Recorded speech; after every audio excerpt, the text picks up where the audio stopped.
Now, First Alert Weather with meteorologist Tyler Jankowski.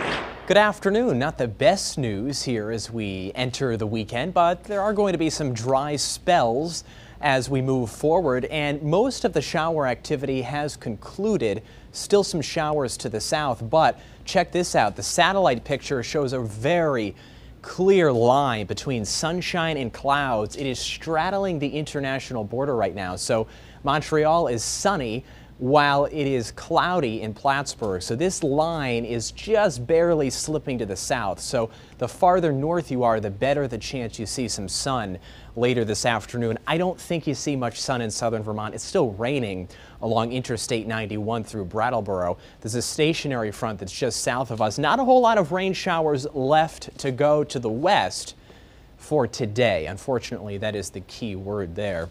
57 right now in Burlington with the clouds. I think there will be some sunshine in Burlington before the day is out. It's 57 in St. Albans, 61 in Alberg, and 57 right now in Hyde Park, 60 in Springfield.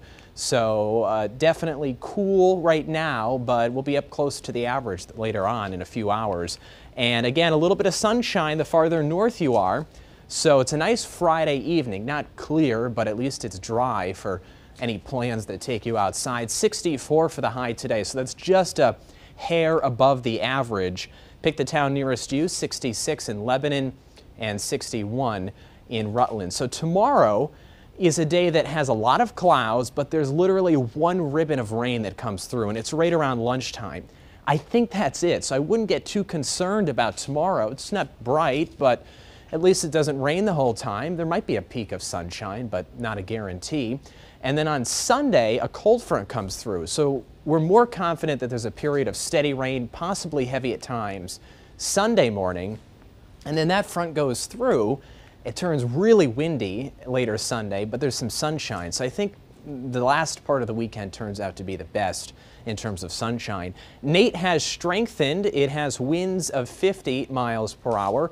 It's projected to make landfall probably just east of New Orleans as a Category 1 storm Sunday morning. So thankful that it's not a major hurricane, but it is still something that's going to cause some issues in that part of the country. Then early next week, it comes close to us. Looks like we'll have some rain on Monday and Tuesday. The best confidence for steady rain is in southern Vermont. The farther north you are, the greater the uncertainty. It's possible that it's just cloudy with a shower here and there.